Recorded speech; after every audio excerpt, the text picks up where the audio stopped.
में बुरा तो लगा, पर अच्छा बेस्ट पार्ट क्या था कि उस दिन कोई भी एब्सेंट नहीं था क्लास में। हम 44 की स्ट्रेंथ थी हमारी क्लास की, और उस दिन कोई भी एब्सेंट नहीं था। मतलब कितनी बेइज्जती होती है अगर उस दिन 2 लोग भी एब्सेंट होते। करने से अच्छा है कि उसे पता हो कि बेटा फेल और पास तो लगा रहता है, तुम बस पढ़ाई ढंग से करो, ठीक है। कोई बात नहीं, हमेशा अपन टॉप करें, हमेशा हम बढ़िया ही चलें, कोई बात नहीं। जीवन में उतार चढ़ाव आते रहते हैं, एक दिन अच्छा है तो अगला खराब भी हो रहा है। इसमें शर्मा जी के बेटे का नाम क्या है मैम? शिखा, ये तो नहीं पता, बस शर्मा जी का बेटा है। समाज में शर्मा जी का बेटा बहुत फेमस है ऐसा। लड़की का चक्कर बाबू भैया, यहाँ तो उसको बताएं कि सफलता और असफलता जीवन का एक हिस्सा है। हमेशा सब कुछ पॉजिटिव नहीं रहेगा, कभी चीजें नेगेटिव भी रहेंगी, है ना। यह भी उचित होगा कि बालक की ऊर्जा को खेलकूद, पढ़ाई, संगीत, योग और पाठ्यक्रम के अलावा दूसरी स्वस्थ गतिविधियों की दिशा। हमेशा मतलब बच्चा सिर्फ पढ़ाई करे ये भी गलत है। पेरेंट्स को इस चीज, जैसे हम पढ़ा करते तो हमारे पेरेंट्स बोलते जाओ चलो 5 बज गया खेल के आओ, सब बच्चे निकल गए, कम से कम 1 घंटे खेल के आओ। तो हमारे पेरेंट्स तो ये कहते थे कि कम से कम 1 घंटा तो खेलो, क्या दिन भर घर में घुसे रहते हो, जाओ बाहर खेल के आओ। हमारे पेरेंट्स तो धक्का देके निकाला करते थे, दीदी और छोटी वाली को।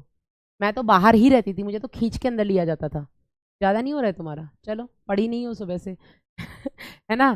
तो पेरेंट्स को दोनों चीज़ों को मोटिवेट करना चाहिए, पढ़ना भी ज़रूरी है, खेल कूद भी ज़रूरी है ना। इसीलिए हम हाइट वाइट अच्छी कर गए, खूब खेलते थे, खूब कूदते थे, खूब गिरते थे, तोड़ते थे, खुद भी टूट के आते थे। चलो, माता पिता और समकक्षियों की से सहायता लेना। तो अगर पेरेंट्स को लगता है कि हमारा बच्चा कहीं ना कहीं गड़बड़ कर रहा है तो उसको टीचर्स से सलाह लेनी चाहिए। टीचर्स से बोलना चाहिए कि आप थोड़ा, आपकी बात समझेगा। टीचर्स को अगर लगता है कि यहाँ पर बच्चा गड़बड़ कर रहा है तो उसको पेरेंट्स को बुला करके मीट करनी चाहिए, ठीक है। तो यहाँ पर अगर पेरेंट्स को लगता है कि ये हमारी नहीं सुनेगा लेकिन अपने दोस्त की सुनेगा, इसका वो दोस्त अच्छा है, वो पढ़ाई में भी अच्छा है, फैमिली भी उसकी अच्छी है, वो मुझे पसंद है, तो कई बार ना पेरेंट्स को अपने बच्चे को सही रास्ता दिखाने के लिए बच्चे के दोस्तों से भी हेल्प लेनी चाहिए, ठीक है ना। क्योंकि बच्चे अपने फ्रेंड्स की ज़्यादा सुनते हैं, ठीक है, डिपेंड करता है। आगे बेटा, और क्या है, संकट के संकेतों को देखना। ये जो मैंने भी आपको बताया कि पेरेंट्स को इस चीज़ का बहुत ध्यान रखना चाहिए कि मेरे बच्चों का व्यवहार बदल क्यों रहा है, ठीक है। अगर बच्चों का व्यवहार बदल रहा है तब गड़बड़ हो सकती है। तो अगर शुरुआती अवस्था में ही बच्चे का बदलता व्यवहार आप पहचान लेंगे तो उसको सही समय पर चीज़ें समझा करके सुधार भी सकते हैं, ठीक है। दोस्त और अच्छा मैडम हम ही खराब हैं, हमारे दोस्त तो ठीक ही होंगे। हमसे, हम पर कोई पेरेंट भरोसा नहीं करता, सबको पता है कि इसी लड़के ने बिगाड़ा मेरे बच्चों को। ऐसा आप बिल्कुल मेरी जैसी थी बचपन में, हैं। चलो, मैं ऑलराउंडर रही हूँ हमेशा, मतलब पढ़ाई में भी 1 नंबर और खेल कूद में तो 1 नंबर है। मैं डांस, सिंगिंग, इन सब में भी स्कूल की सभी करिकुलर एक्टिविटीज़ में पार्टिसिपेट करती थी। I was school captain once, 11th में हाउस कैप्टन, 12th में स्कूल कैप्टन, है ना, हेड गर्ल, और डिबेट्स वगैरह में पार्टिसिपेट करना, यूथ पार्लियामेंट में जाना, एग्जीबिशंस में जाना। तो मेरा स्कूल बहुत मतलब बढ़िया रहा है। कॉलेज में आकर के फिर हम नॉर्मल हो गया, ठीक है, अब पढ़ाई पे फोकस कर लेते हैं। फिर कॉलेज में पढ़ाई होती कितनी है वहाँ पे, मतलब ये सब चीज़ें कम हो गई ना, करिकुलर एक्टिविटीज़ कॉलेज में उतनी हमने फिर नहीं की, कम हो गई। फिर पढ़ाई और फैमिली इन सब में लग गए, फिर नौकरी में लग गए। चलो, तो संकट के संकेतों को देखना, भांपना और समय रहते परामर्श लेना। और अगर लगता ही है कि भैया अब तो बच्चा हाथ से निकल ही गया है तो शर्माना नहीं है कि डॉक्टर से बात करेंगे तो डॉक्टर हमारे बच्चे के बारे में क्या सोचेगा, डॉक्टर हम पे लांछन लगाएगा, समाज में 4 लोगों को पता लगेगा तो क्या होगा। नहीं, आपका बच्चा है, उसकी ज़िंदगी सुधारने के लिए जो बेस्ट आप कर सकते हैं आप वो करिए, ठीक है ना। तो ये हो गया बेटा। मैं, मेरे स्कूल में बम फूटता था तो उसमें मैं ही इन्वॉल्व हुआ करती थी लड़कों के साथ, मतलब गर्ल्स टॉयलेट में बम तो मुझसे ही रखवाया जाता था, तो मैं उस टाइप की लड़की थी कि और एक बार ना मैंने पूरी क्लास को ऐसे पकड़वा भी दिया था। हुआ क्या था देखो, 2:44 हुआ है, अपने पास टाइम है भी, है ना। आज हमने चैप्टर खत्म कर दिया है, आज कोई डीपीपी नहीं है, आपको बस रिवाइज करना है पूरा चैप्टर, ठीक है, मॉड्यूल के क्वेश्चंस लगाने हैं। एक बार क्या हुआ, 12th क्लास की बात है। हम लोग, क्या होता था कि दिवाली के आसपास, आतंकवादी थी मैं, हाँ बिल्कुल थी। दिवाली के आसपास होता है ना, बम फोड़ेंगे स्कूल में, बम फोड़ेंगे, तो लड़के ले आते थे बम। अब गर्ल्स टॉयलेट में लड़के तो जा नहीं सकते, तो हम थे कुछ उनमें से वो कहते थे प्रियंका आज आए हैं हम, थक के आना है। कहते थे ओके, हम भी उतने ही एक्साइटेड होते थे, हाँ आज रखेंगे करके। उसके बाद फिर ऐसे बहुत बार किया हमने, 10th में भी किया, 11th में भी किया, 12th में भी किया। अच्छा हमारी प्रिंसिपल मैम थी ना, उनको 12th साइंस पर कभी, हाँ पापा, उनको 12th साइंस पर कभी शक नहीं हुआ। उन्होंने 12th कॉमर्स पर शक किया, उनको चेक कर लिया, 12th आर्ट्स पर शक किया, उनको चेक कर लिया, 11th कॉमर्स आर्ट्स साइंस तीनों पर उन्होंने शक किया, तीनों को चेक किया, 10th के बच्चों की तलाशी की गई, सब कुछ किया गया। 12th साइंस पर उन्होंने कभी शक ही नहीं, अरे ये तो अच्छे बच्चे हैं, देखो इसमें देखो विपुल है, गौरव है, नेहा है, प्रियंका है, राखी है, मतलब जो भी चित्रंजन है, अरुण है, मतलब ये तो अच्छे बच्चे हैं, ये लोग ऐसा नहीं कर सकते है ना, ये तो पढ़ाई में कितने तेज है, देखो एग्जीबिशन में जाते हैं, इन्होंने 11th फाइनल्स के साथ यूथ पार्लियामेंट में पार्टिसिपेट किया था, प्रियंका तो अभी नेशनल्स भी करके, तो उन्हें हम पर कभी शक ही नहीं हुआ, उन्होंने कहा ये बच्चे बहुत अच्छे हैं। लेकिन जब सब बच्चों को उन्होंने चेक कर लिया, सारे क्लासेस हो गई चेक, तो उन्होंने कहा इतना हल्का भी नहीं लेना चाहिए, क्योंकि ये हर चीज़, मतलब उन्होंने ये बात हमें बाद में हमारे फिजिक्स वाले सर ने बताई थी, हम लोग उनके पास ट्यूशन पढ़ने जाते थे तब तो फिजिक्स की क्लास चल रही थी, और हमारी प्रिंसिपल मैम ने प्लान किया कि, मतलब उस दिन बम हमने नहीं फोड़ा था, हमारे टीचर्स ने फोड़ा था हमारी क्लास के साइड में पार्क में। तो अच्छा बम फूटा, और फिजिक्स की क्लास चल रही थी यादव सर की, और टीचर्स का प्लान था वो, हमारी क्लास के साइड में बम फोड़ा गया, ठीक है, बम मतलब यार वो पटाखे, आलू बम टाइप जो आते हैं, तो पटाखा फोड़ा, और जैसे ही पटाखा फूटा, अच्छा हम सब शॉक्ड, क्योंकि उस दिन तो हमने नहीं फोड़ा, हमारे अलावा और कौन फोड़ता है, तो हम सब शॉक्ड हो गए कि पटाखा फूटा करके। तो फिजिक्स वाले सर एकदम क्लास से बाहर निकल गए कि कहाँ फूटा कहाँ फूटा, उनको पता था कि ये होने वाला है, उन लोगों का तो प्लान था, वो निकल गए, और प्रिंसिपल मैम आकर के क्लास के बाहर खड़ी हो गई, वो हमें नहीं पता था। और जैसे फिजिक्स वाले सर गए, हम लोग थोड़ा नॉर्मल हुए कि मतलब पटाखा फूटा, हमारे अलावा कौन ही फोड़ेगा करके, हम लोग ऐसे शॉक्ड थे।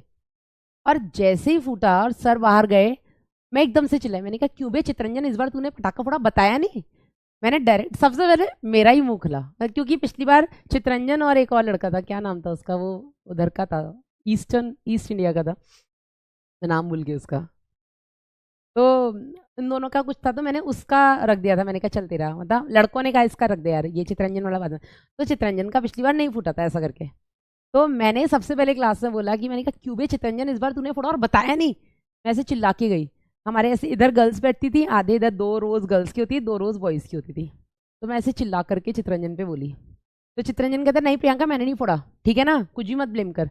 तो विपुल कहता नहीं नहीं तू नहीं फोड़ा होगा, तो इसलिए तेरे को मना किया था, और ऐसे करके करके ना, जो दो लड़कियां 3 इन्वॉल्व होती थी वो, और सब पता तो पूरी क्लास को ही होता था, तो ऐसे सब एक दूसरे को ऐसे ब्लेम ब्लेम करने लग गए, और ऐसे लिटरली मतलब ऐसे लड़ाई हो गई थी बहुत, ऐसे हीट हो गया था क्लास में उस टाइम पे, लोग अपनी बेंच वेंच छोड़ करके ऐसे, अचानक से पल्लव, मतलब जो हमारी मैम थी वो क्लास में एंटर हुई, प्रिंसिपल मैम कहती क्या हुआ गौरव, व्हाट हैपेंड। तो गौरव कहता कुछ नहीं मैम, मैम वो क्रैकर फूटा। तो मैम ने कहा हाँ वो तो मैंने भी देखा, किसने फोड़ा। पता नहीं मैम किसने फोड़ा, क्या उस दिन तो हमें सच में नहीं पता था किसने फोड़ा। तुम लोगों को नहीं पता, नहीं मैम हमें नहीं पता, मैम पता नहीं किसने फोड़ा, पता नहीं कौन, ऐसे करके हम लोगों ने बोला। फिर मैम कहती चित्रंजन ने इस बार फोड़ा, बताया नहीं प्रियंका तुम्हें। आई वाज लाइक, फिर तो हम समझ गए कि क्या हुआ, फिर हमें बाद में सब पता लग गया। लेकिन फिर उस दिन बहुत, मतलब बहुत मैम ने सुनाया था कि तुम लोगों पे मैंने सबसे ज़्यादा भरोसा किया, मैं इसको बेस्ट बैच मानती थी, और ये वो बहुत सुनाया गया हमें। फिर हम लोग सारे के सारे प्रिंसिपल ऑफिस के बाहर से हाथ ऊपर करके खड़े रहे। फिर इंग्लिश वाली मैम निकली वहाँ से, तो मैम ने कहा तुम लोग थे, मतलब अच्छा हमें तो सभी अच्छा मानते थे ना तो इंग्लिश वाली मैम निकली, you guys were there, shameful. Hindi वाली मैम निकली, हिंदी वाली मैम निकली, उन्होंने भी बेइज्जती की। केमिस्ट्री वाली मैम निकली, उन्होंने भी बेइज्जती की। केमिस्ट्री वाली मैम हमारी क्लास टीचर भी थी, उन्हें तो उन्होंने, मतलब उन्होंने कहा तुम लोगों ने मेरी नाक कटा दी, मतलब उन्होंने तो बहुत ही भजन दे दिए थे यार, इतनी इमोशनल हो गई थी मैडम, हम नहीं हुए थे, पर हमें बुरा तो लगा, पर अच्छा बेस्ट पार्ट क्या था कि उस दिन कोई भी एब्सेंट नहीं था क्लास में। हम 44 की स्ट्रेंथ थी हमारी क्लास की, और उस दिन कोई भी एब्सेंट नहीं था। मतलब कितनी बेइज्जती होती है अगर उस दिन 2 लोग भी एब्सेंट होते, और अगले दिन वो आकर के हमारा मजाक बनाते कि तुम लोगों को सबको पनिशमेंट मिली, हम तो छुट्टी पे थे। तो सबसे अच्छी बात ये थी कि उस दिन सारे के सारे प्रेजेंट थे और सबको पनिशमेंट मिली। मतलब जलील तो किया गया था, उस टाइम बुरा भी लगा, लेकिन बाद में बहुत हंसी आई थी कि यार आज वही है ना, वही तो यादें हैं। आज हम याद करते हैं तो हंसते हैं, कहीं मिलते हैं तो याद है वो चोचो मैम ने क्या कहा था। या there are memories. Ma'am love marriage के बारे में बताइए। No idea. बढ़िया है यार, जिसकी जैसे कट जाए, मैं तो ये कह रही हूँ। बस वैसे तो शादी खुद ही बर्बादी है बेटा। अब वही है कि या तो तुम खुद खुशी से कूद पड़ो, नहीं तो कोई और तो धक्का दे के कुदाई देगा, वो वाली बात है। मेरी तो बहुत याद है, मतलब मैं तो बहुत शैतान थी, बहुत ही ज़्यादा शैतान थी। एक भैया थे, उनके ना बाल ग्रे हो गए थे, वाइट हो गए थे। मैंने उनको बुड्ढा बोल दिया था, उन्होंने मुझे बस से धक्का दे दिया था। तो मेरा घुटना वुटना फूट गया था। तो मैं रोते रोते घर पे आई। अच्छा मेरी दीदी भी उसी बस में थी, स्कूल बस होती ना हमारी, आर्मी वाली बसेस होती थी। तो फिर घर आकर के मम्मी ने, मैं रोते रोते पहुंची, मम्मी ने कहा क्या हुआ। अच्छा हमारे वो पेरेंट्स हैं, जैसे हमारे बच्चे हैं, जरा सा गिर जाते तो हम ऐसे ले लेते, हो कैसे लग गई मेरा बच्चा, ऐसे करके हम, है ना। हम उस परवरिश में नहीं पले हैं। हम ऐसे होते थे कि पहले तो हम बाहर से पिट के आते थे, फिर घर में और पीटे जाते थे। हम उस वातावरण से निकल के आए हैं। मम्मी ने जैसे, मैं एक तो रोते रोते खून खच्चर होके घर पे आई, घुटना मेरा पूरा फूटा हुआ है। और आते ही मम्मी ने, आज फिर फुटबॉल आई, क्या हो गया तुम्हें, किससे लड़ी आज। है एक तो मम्मी डांटती है, ऊपर से मम्मी मम्मी इसने वो भैया थे उनको बुढ़ा बोल दिया। क्यों बोला, उनके बाल सफेद। तो मम्मी ने एक चांटा और मारा, क्यों बोला तुमने, तुम्हें ज्यादा मतलब घमंड है अपने तुम्हारे बाल। तो आज देखो हमारे भी बाल सफेद हो गए। तो हाँ, ऐसे बहुत कांड किए हैं मैंने। मैं ना अपना स्कूल बैग ही छोड़ आती थी कभी कभी तो। छोटी थी खैर, तब इतनी बड़ी नहीं थी। और फिर पहले तो स्कूल बैग छोड़ आती थी, फिर मैं मम्मी को लेके सबके घर जाती थी। मम्मी वो भैया अपने घर ले गए, मम्मी वो दीदी अपने घर ले गई है। हमारे आर्मी कैंटोनमेंट में, आर्मी ब्रैट हूँ ना, आर्मी कैंटोनमेंट पे ऐसा होता है। अच्छा मम्मी सबके घर नहीं जा सकती ना, ऐसे अच्छा नहीं लगता, तो बड़ी भैया आते हैं हमारे यहाँ, मतलब काम करने के लिए 2 भैया लोग आते हैं।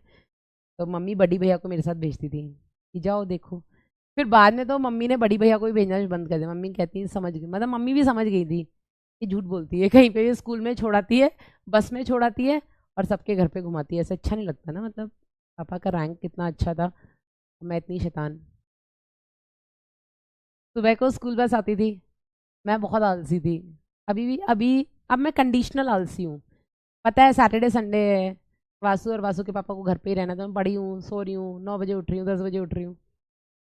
अब पता है कि आज सबको ऑफिस जाना है, तो मैं सुबह 7 बजे उठ करके नहा धो करके 8:30 तक तो मैं ब्रेकफास्ट लंच सब बना लेती हूँ ऐसा। और परसों तो मैंने, सुबह मैं कितने बजे उठी थी, 6:45 उठी। मैंने बिना नहाए उस दिन रिकॉर्डिंग कर दी, और रिकॉर्डिंग करके 44 मिनट्स की रिकॉर्डिंग की। मैं जल्दी से नहाने गई, आकर के मैं ब्रेकफास्ट बनाया, लंच बनाया, और 8:30 जैसे ही वासु के पापा गए, मैं फिर से रिकॉर्डिंग, आधे घंटे की रिकॉर्डिंग और की, और मैंने भेज दिया। तो मैं कंडीशनल आलसी हूँ, मैं कंडीशन और सिचुएशन के हिसाब से मैं आलस दिखाती हूँ। लेकिन बचपन में मैं वास्तव में बहुत आलसी थी। बहुत पिटी हूँ यार। हम आप कहाँ रहते थे यार, मैं बहुत जगह रही हूँ, बहुत जगह रही हूँ। मतलब मैं, I was born in Delhi, फिर हम गए जम्मू, जम्मू से फिर देहरादून, देहरादून से नागपुर, कामटी, कामटी से फिर चंडीगढ़, चंडी मंदिर एग्जैक्टली, चंडी मंदिर से फिर ग्वालियर, फिर भोपाल, कोलकाता, ऐसे। तो मतलब देखो, पढ़ाई लिखाई अपनी जगह है, करनी चाहिए। पढ़ाई नहीं है तो बेटा कुछ नहीं है, इतना याद रखना। लेकिन इसके, हाँ, व्हाट, ऐसे स्विंग, ओके। तो पढ़ाई लिखाई अपनी जगह, लेकिन मौज मस्ती नहीं रुकनी चाहिए ज़िंदगी में, क्योंकि यही मौज मस्ती है बेटा जो पूरी ज़िंदगी तुम्हें काम आने वाली है। एनटीए का अपडेट दे दो बेटा, वो पहले मैं खुद तो ले लूँ पूरा अपडेट, फिर मैं दूंगी। आज बचपन की याद है, तुम्हारा बचपन तो अभी चल रहा है। हमारा बुढ़ापा आ गया है, हमारा सोचो। चलो अपना ध्यान रखना बेटा, मिलेंगे नेक्स्ट क्लास में, तब तक के लिए bye bye, take care. Yes mamma, class done.